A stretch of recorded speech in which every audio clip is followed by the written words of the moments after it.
In 1970, Goran was 15 years old when he saw a man standing in the snow. He saw a man standing outside, 10 meters from the house, barely moving, smiling. Moments later, the boy would try to shoot that man. The gun would fail. Glass would explode inward, and when the gun finally fired, it would hit the wrong person. That night would force his father to confess a secret buried for over 30 years.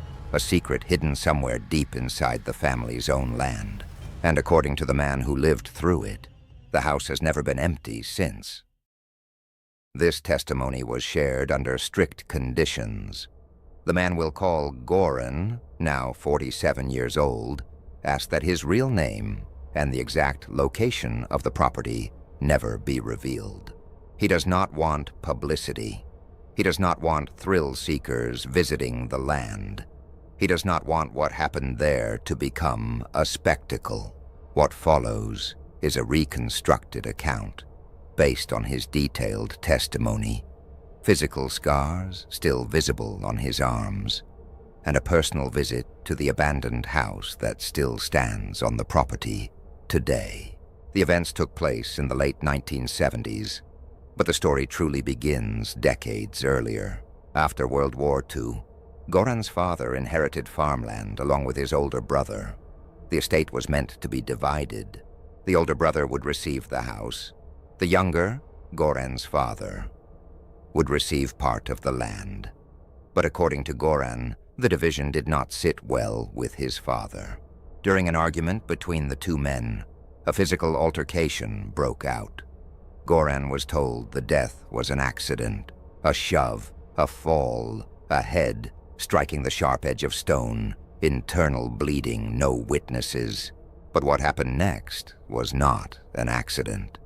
Instead of reporting it immediately, Goran's father carried his brother deep into the wooded part of the property. He buried him there. For reasons still unclear, the death eventually became known in the village. There was suspicion. There were whispers. But a lack of solid evidence led to only 6 months in prison. During that time, their mother died. And when Goran's father was released, the entire estate, including the house, became his. He married. He had one child, Goran, and they moved into the large house that should have belonged to his brother. Goran describes his childhood as materially comfortable. The land produced good crops. They were financially stable, but the house never felt right. He remembers the air feeling heavy. He remembers constant tension. He remembers the sensation of being watched. The worst place was his bedroom. He could never explain why. His parents never spoke about the past, and the house remained silent until the storms began. One night during a violent storm, Goran woke up to rain hitting his face. His bedroom window was wide open. The wind was strong, but he insists it was physically impossible for the window to open that way. He closed it, went back to sleep. The next morning, he asked his parents if they had opened it. They hadn't. He told his father what happened. His father said nothing. That silence, Goran says, felt worse than any explanation. Winter came early that year. Heavy snow covered the property. One night, Goran got up to use the bathroom. As he passed his window, he froze. 10 meters away, standing motionless in the snow, was a man. No movement, no footprints visible leading to him. Just standing, watching the house, watching Goran. He did not approach. He did not leave. Goran returned to bed, paralyzed by fear. He told his parents in the morning. This time, his father reacted differently. He gave Goran a small handgun. He said it had belonged to his older brother, the brother who had died. Goran felt safer, but he did not know the truth yet. Days passed without incident. Then came the storm, snow falling heavily, wind shaking the house. In the middle of the night, the window burst open again. Goran grabbed the handgun from beneath his bed. He tried to shout for his father. No sound came out. He saw a figure pass by the window, then stop. The man stepped into full view and smiled. Goran describes the smile as the most malicious expression he had ever seen. He raised the gun, pulled the trigger. Nothing. The man disappeared from outside and suddenly appeared inside the room, standing near the door. According to Goran, the figure spoke. "You do not belong here. Leave my house." The window glass shattered inward. Shards cut into Goran's arms. He screamed, tried the gun again. Still nothing. The figure laughed. Then the bedroom door flew open. The figure vanished, and the gun fired. The bullet struck Goran's father in the arm. His father rushed in, took the gun, demanded to know what happened. Goran, bleeding and in shock, described the man.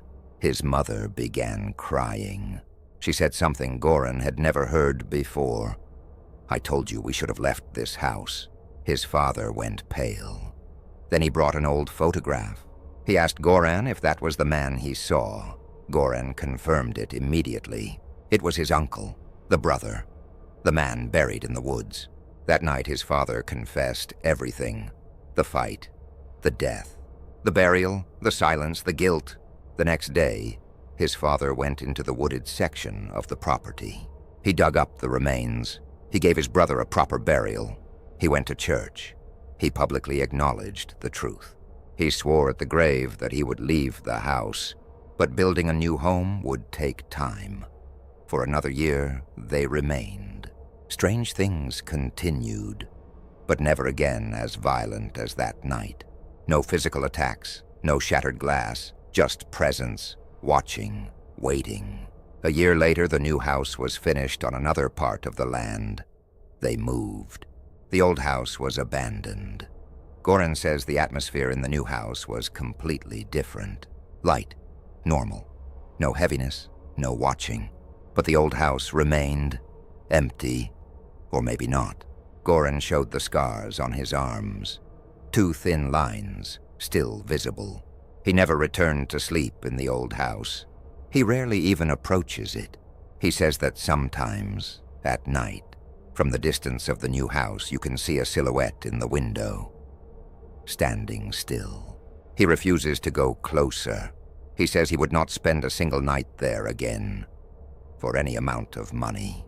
There are possible explanations: trauma, inherited guilt, family silence manifesting psychologically, sleep paralysis, mass hysteria.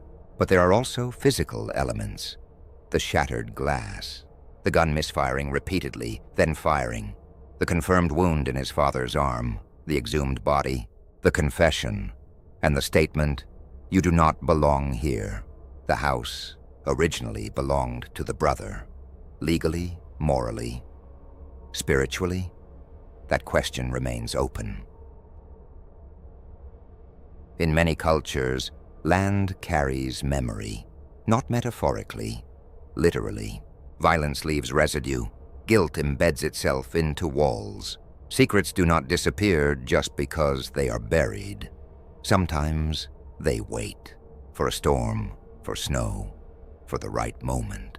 Goran lives peacefully now.